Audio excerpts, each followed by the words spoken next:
En primer lugar, entonces, Iván Cachanotti.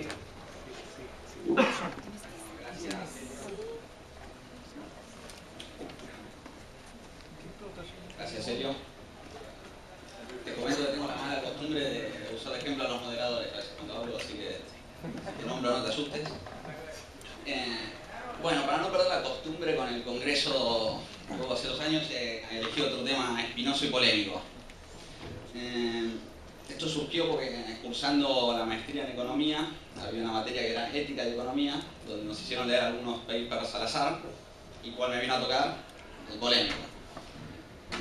Nos hicieron leer un texto de Gary Becker y Julio Elías, y al leerlo me cerró en términos económicos, pero no tanto en términos éticos, que fue lo que me llevó a leer entonces otros autores, austríacos y no austríacos.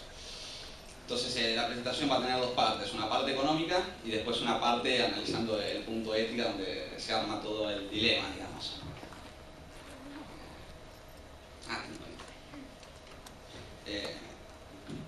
Bueno, nos pasaron 5 minutos y capaz ya lo confundí porque dije que había 2 partes y el índice tiene 6. Digamos que va a haber 2 enfoques en 6 partes. Vamos a ver en un minuto una introducción de cómo surgió el mercado de órganos. ¿Cuál es el problema actual del mercado de órganos? Que lisa y llanamente es que la demanda supera por 3 a la oferta. Después lo vamos a ver con algunos gráficos. ¿Cómo funcionaría un sistema de incentivos? En tercer lugar. Luego vamos a ver unas críticas al sistema de incentivos, respuestas a esas críticas también. Y para ir cerrando vamos a ver algo de números, de evidencia empírica, poco. Y por último unas conclusiones. Así que bueno, voy a empezar. Bueno, el primer trasplante se realizó en Boston en 1954, aunque la actividad empezó a tomar relevancia en 1970, cuando la tecnología avanzó lo suficiente como para que el cuerpo no genere rechazo de los órganos que eran trasplantados.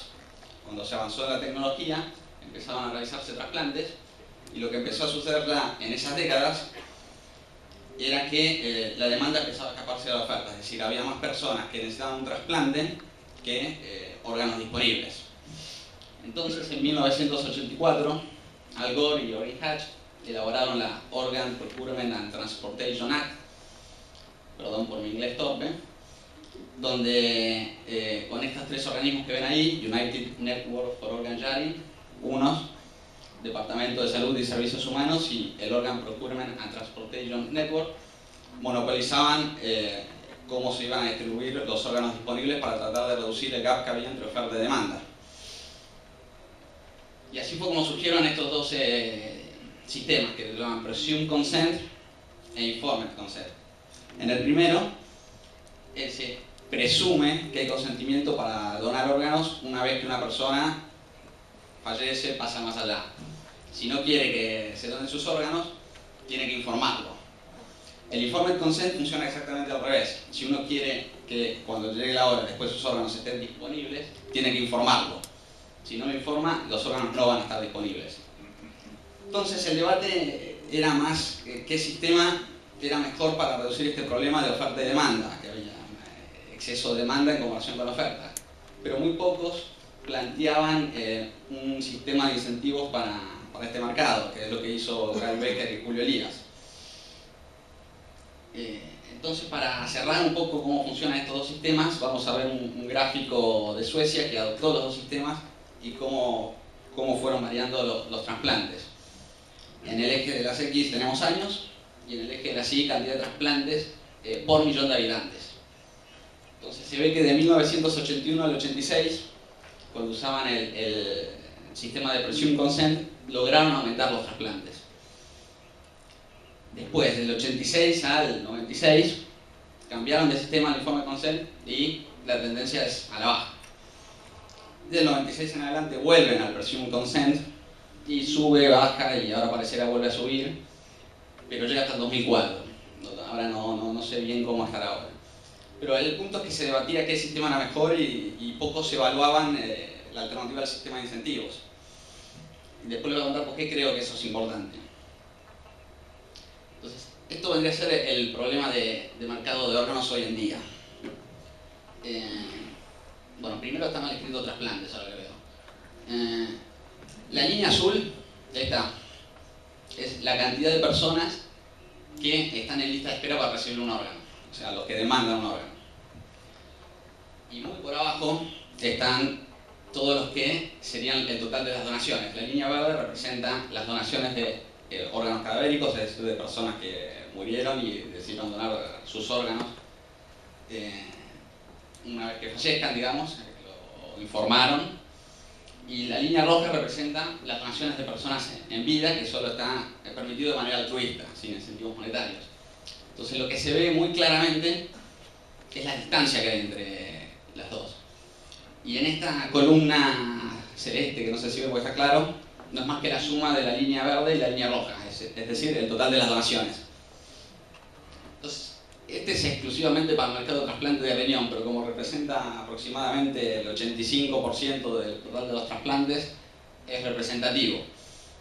Y los otros órganos tienen el mismo problema, esta diferencia. Entonces, más o menos, la demanda está superando la oferta en 3 en este sistema. Y un segundo problema es que tiene un carácter divergente, se va alejando. Si fuera convergente, capaz en el largo plazo habría mayores esperanzas, pero el otro problema es que se está alejando cada vez más. Y el resultado de esto es, a nivel mundial, que mueren alrededor de 50.000 personas. Y los números van creciendo por la divergencia que se ve. Entonces, como les dije, no es solo un problema de riñón, también se ve, por ejemplo, en el hígado. Tienen la lista de espera que en 1990 eran 1.200 personas. En el 2001 pasó a ser 18.700. Los tiempos de espera pasaron de ser de 50 días a 670. Y tengo entendido que eso bajó ahora a 400 y pico. Y abajo tienen el aumento porcentual desde 1990 al 2001. Soy un poco escéptico a veces de usar los porcentajes, porque si el año base es muy bajo, evidentemente el porcentaje va a ser alto. Por ahí mejor analizarlo con tendencia, pero bueno, el punto es que aumentó mucho.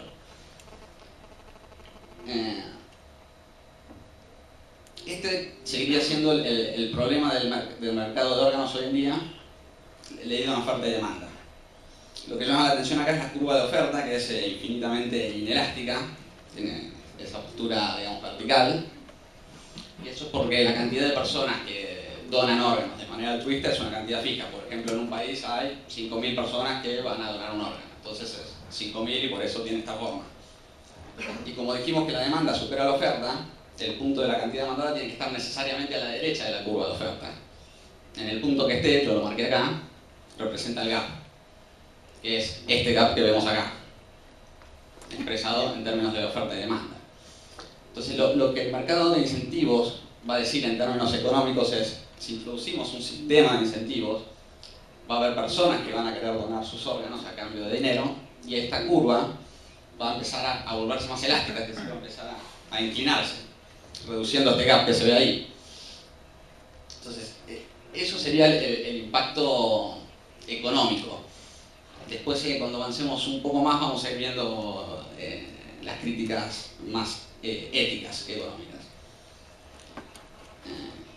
Bueno, ¿en qué consistiría un sistema de incentivos? Los puntos más importantes. Primero, que no implica eliminar la donación de órganos cadavéricos. Un sistema puede ser compatible con otro. Que esté uno no quiere decir que el otro esté ausente. Segundo, por lo que mencionamos, del incentivo monetario disminuiría la cantidad de personas fallecidas por ausencia de trasplantes, lo que disminuiría la lista de esperas de las personas que están esperando algún órgano. Tercero, mejoraría la calidad de órganos trasplantados. Es decir, si hay más oferta, hay más para elegir. Y en el Financial Times salió una vez un artículo que comentaba que un órgano de una persona joven alarga las expectativas de vida de alguien que recibe un órgano que de una persona que ya envejeció y el órgano está más desgastado. Entonces la calidad también mejoraría. Se reducirían los tiempos de espera, lo que dije en las colas de espera, esto se reduciría por el aumento de la oferta. Y algunos se preguntan qué precio tendrían los órganos en un mercado de incentivos monetarios. Entonces, acá Gary Becker junto a Julio Elías hacen un par de supuestos y terminan determinando que un riñón costaría alrededor de $15.000, $16.000 y el hígado 37. Sin embargo, creo que va a depender del costo de oportunidad. Es decir, de para qué quieren dinero las personas. Para desendeudarse, para darle mejor educación a los hijos, porque se quieren casar, quieren juntar plata, no sé, lo que sea. La razón que sea va a ser lo que determina el precio en el mercado y bueno, no los supuestos de Gary Becker o Julio Elías en el fondo. Entonces, para redondear un poco este punto, el sistema de incentivos llevaría a la oferta y demanda cerca del equilibrio. Así, más personas que precisan un trasplante lo obtendrían, reduciendo el tiempo en la lista de espera y el número de muertes, y el donante obtendría un pago a cambio. Eso es lo que propone el sistema de incentivos y en términos económicos creo que sí funcionaría. Pero si vamos a las críticas hay varias, ¿no? Entonces traté de elegir las que más me llamaron la atención a mi criterio, así que esto es una especie de greatest hits de críticas, donde me guardo la más importante para el final.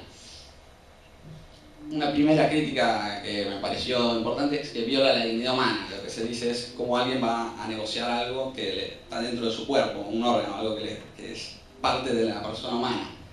Eso sería indigno. Y lo que me hace pensar es que creo que necesita darse otra vuelta al debate, porque con ese mismo criterio uno podría criticar que una madre no podría gestar hijos de otra mujer, que sería más o menos un razonamiento similar. Entonces creo que necesita una segunda vuelta este análisis, que la verdad todavía no hice, así que no vale hacer una pregunta justo de este punto. Siguiente crítica. Algunos dicen que habría órganos de baja calidad. Y bueno, lo que dijimos hace un ratito es que no tiene por qué ser así. En primer lugar, aumenta la oferta. Y en segundo lugar, un órgano de una persona joven siempre es mejor al de una persona que ya falleció y estuvo desgastado por el paso de los años. Entonces, en cuanto a calidad, creo que no habría dudas. Este está bueno. Los ricos se aprovecharían de su situación para beneficiarse en el sistema. Creo que se pueden beneficiar más en un sistema actual donde las listas de espera son largas y por izquierda pueden coimear o pagar y hacer algún acto de corrupción para subir al tope de la lista. Entonces creo que los ricos tienen más para aprovecharse en el sistema actual que en uno por medio de incentivos. Por medio de incentivos, a lo sumo lo que lograrán será conseguir órganos de mejor calidad, pero no por ahí colarse en la lista de espera. Este me llamó un poco la atención. Adictos venderían un órgano para consumir drogas. Y bueno, como pasar puede pasar, ¿no? Pero me parece que primero difícil que un adicto pueda vender un órgano porque hay que ver en primer lugar en qué estado está ese órgano. Y segundo, la crítica me parece también un poco fuera de lugar. Y acá es donde uso a Helio de ejemplo. Si Helio me vende un departamento a mí, me dice, te vendo un ambiente en Capital, $100.000, supónganse que los tengo. Toma Helio, $100.000. Voy contento a mi departamento y Helio con eso se compra un pasaje a México, se instala un cártel de narcotráfico. Entonces la conclusión es que hay que prohibir el mercado inmobiliario. No me parece. Entonces me parece que la crítica está un poco por ahí fuera de lugar. No quiere decir que el problema exista, pero hay que diferenciar un poco los tantos, me parece. Y la última crítica, que me parece la más fuerte, es que es antiético. Antiético en dos sentidos. El primero, que es riesgoso para el donante. Esto después vamos a ver qué tan cierto es cuando veamos evidencia empírica. ¿Es realmente tan riesgoso o más o menos? Y segundo, la primera línea del punto de antiético no me termina de cerrar, en el sentido que si uno opina que es antiético porque es riesgoso, entonces para ser coherente debería opinar que los deportes extremos son antiéticos porque son riesgosos, o trabajos insalubres o trabajo de peligro para obtener una mayor paga. Si uno mantiene la coherencia del razonamiento, debería concluir que también es antiético los deportes extremos y los trabajos peligrosos. Entonces eso me hace un poco de ruido. El punto fuerte me parece este último, el de la desigualdad negociadora. ¿Y qué quiero decir con desigualdad negociadora? Si se establece un sistema de incentivos ¿quiénes son los que van a querer donar? Van a ser la gente más pobre, los de menores recursos. Entonces la crítica es, están tomando una decisión que no tomarían en primera instancia y el sistema los obliga a tomar esa decisión. Entonces, eso podría ser antiético. Y este punto sí me hace ruido, a mí personalmente. Y es el punto con el que me enojé con Gary Becker, que me llevó a leer otros papers. Gary Becker me dio la impresión de que le escapa el tema. Él lo que decía es, cuando se quería privatizar la Armada en Estados Unidos, se pensó que iba a haber soldados pobres para obtener una ganancia. Y que el ejército iba a ser malísimo porque iban a estar mal alimentados, bla, bla, bla. Bueno. Entonces dice, como no sucedió eso en Estados Unidos, no tiene por qué pasar lo mismo con el mercado de órganos. Y el ejemplo también me parece sacado de lugar. O sea, yo puedo entrar a la Armada y salir, pero si doy un riñón, anda a reclamarlo. Me parece que el ejemplo no aplica y que usa ese ejemplo Gary Becker para escaparse del problema, de la situación del sistema, que tan en desventaja están las personas.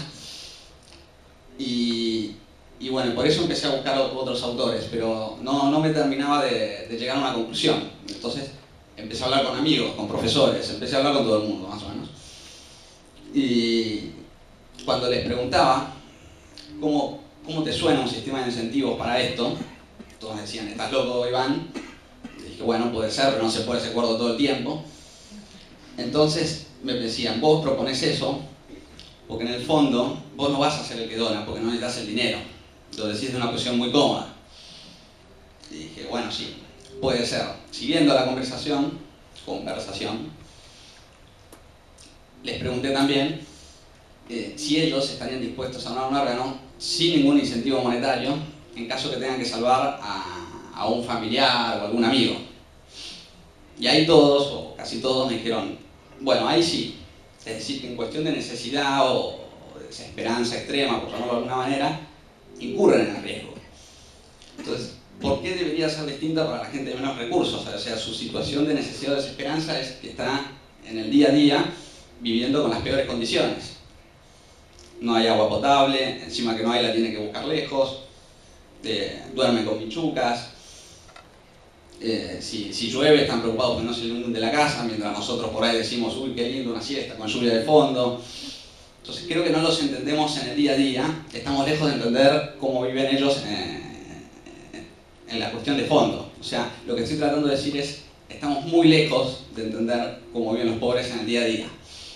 Entonces, ¿cómo vamos a hacer para tomar una decisión por ellos? ¿Sí o no?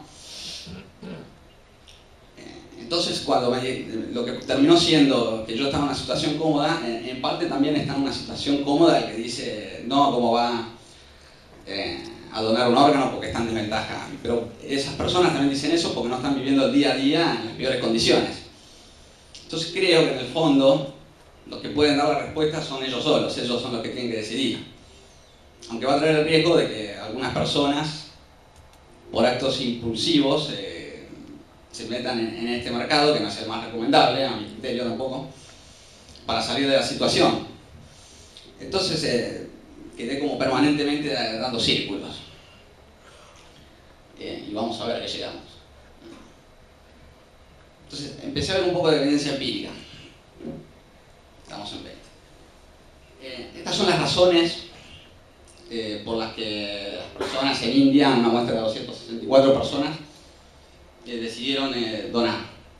Pago de deuda 60, ropa y comida 22, casamiento un 5%, efectivo 11, otras razones 2. Si bien las primeras dos líneas suman un 82%, que casualmente son situaciones de necesidad importante, pago de deuda, ropa y comida. Es decir, que los que tomaron esas decisiones porque se encontraban en situaciones complicadas. Y para ir avanzando rápido, cuando se le preguntó a esas mismas personas si recomendaban donar o no, el 79% dijo no lo recomiendo, mientras que el 21% sí. Es decir, la evidencia empírica en India no da de la mejor manera. Esto un poco tiene que ver porque es una economía en vías de desarrollo, la salud no es, digamos, fuerte, tiene problemas de higiene y puede traer este tipo de complicaciones. Países desarrollados como Estados Unidos traen otros resultados. Vamos a ir al punto, a la última línea para ir ganando tiempo. el 93% no se arrepiente de la decisión que tomó cuando les preguntaron si se arrepiente o no se arrepiente. Es decir, que el nivel de desarrollo de la economía me parece que tiene un rol acá. Entonces, para las conclusiones, para cerrar, los países desarrollados no encontrarían grandes problemas de salud para aplicar el mercado de incentivos.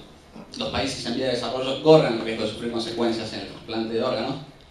Brinda una vía a los pobres para salir de su situación, que no es la vía más recomendable. Con esto quiero decir, a mí me parece que la mejor situación para que salgan es que se apliquen políticas liberales, se reduce, llegamos al pleno empleo, se reduce la pobreza, etc. Todos felices, salvo los que necesitan órganos, porque ya nadie les donaría, ¿verdad? Y obviamente me parecen esas vías mucho mejor. Pero entre el deber ser y el ser siempre hay, entre realidad y teoría, una brecha. Y digo, si realmente no hay otra salida, me parece que es una decisión que tienen que tomar ellos, aunque no es la que me parece la más recomendable desde ya. Y por último, el rol de la biogenética, hablando entre profesores y amigos, uno un poco más sabio me dijo: Iván, te estás preocupando demasiado, capaz. En algún momento la tecnología va a avanzar, vamos a llegar a desarrollar un sistema de clonación de órganos y todo esto no se va a estar discutiendo, y ahí sentí que había perdido el tiempo de una manera considerable. Y bueno, para darle tiempo a preguntas, cerramos con esto.